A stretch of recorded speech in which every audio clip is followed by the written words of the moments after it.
கர்த்தருக்குள் பிரியமானவர்களே, கர்த்தருக்கு ஸ்தோத்திரம். நாளும் கூட தேவனுடைய வார்த்தை சங்கீத புஸ்தகம் 33 அதிகாரம் 13வது வசனத்தை வாசிக்கிறேன். கர்த்தர் வானத்திலிருந்து நோக்கி பார்த்து எல்லா மனுபுத்திரரையும் கண்ணோக்குகிறார். இந்த நாள் பரிசுத்த தகப்பன் சொல்லுகிறார், அவர் வானத்திலிருந்து கண்ணோக்கி பார்க்கிறாராம்.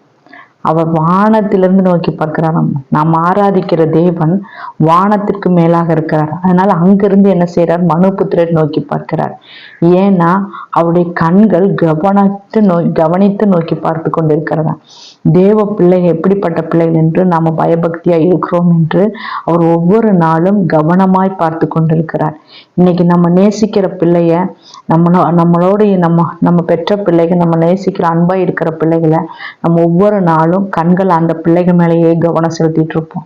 அவங்க எங்க போறாங்க, என்ன செய்யறாங்க, என்ன பண்றாங்கன்னு சொல்லி நம்ம ஒவ்வொரு நாளும் கவனம் அந்த பிள்ளைகள் மேல் வைத்து கொண்டிருப்போம்.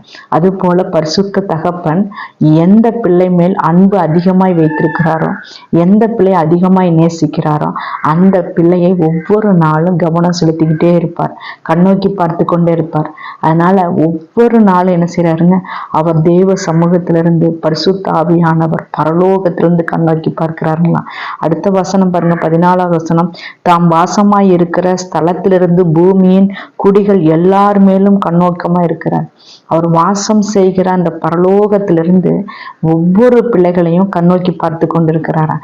ஏனென்றால் தாம் பிள்ளை வழி விலகி போகக்கூடாது, அவர் சீர்கெட்டு போகக்கூடாது. தேவ சமூகத்துல பயபக்தியோடு தன் தேவனோடு இருக்கும்படி கர்த்தர் கண்ணோக்கி பார்த்து கொண்டிருக்கிறார். என் பிள்ளை எந்த நேரத்துல என்ன பண்ணிட்டு இருக்குதுன்னு சொல்லி ஒவ்வொரு நாளும் நாம் பார்த்து கொண்டே இருக்கிறாராம்.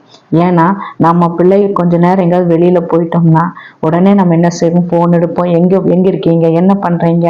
ஒவ்வொரு நேரமும் 10 நிமிஷத்துக்கு ஒருக்கா நம்ம போன் பண்ணி கேட்டுக்கிட்டே இருப்போம்.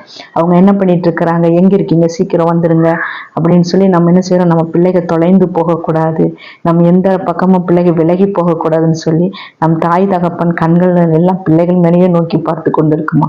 அதனால வானத்தையும் பூமியும் படைத்த சர்வபல அவர் சொல்றார், என் கண்கள் உன்னை நோக்கி பார்த்து கொண்டிருக்கிறது, உன்னை விசாரித்து கொண்டிருக்கிறது அப்படின்னு சொல்லி சொல்றாரு.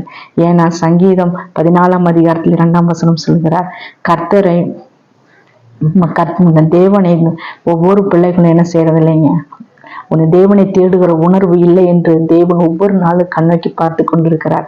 நம் தேவ ஆவியானவர் நம்மோடு இருக்கிறார் என்று உணர்வோடு அவரை தேடும்படி, உணர்வோடு அவரை ஆராதிக்கும்படி, உணர்வோடு அவரை பார்க்கும்படி இருக்கும் பொழுது கர்த்தர் சொல்லுகிறார், என் கண்கள் உன்னை நோக்கி பார்த்து கொண்டிருக்கிறது, ஒரு நாள் நீ வெட்கப்பட்டு போவதில்லை என்று கர்த்தர் சொல்லுகிறார்.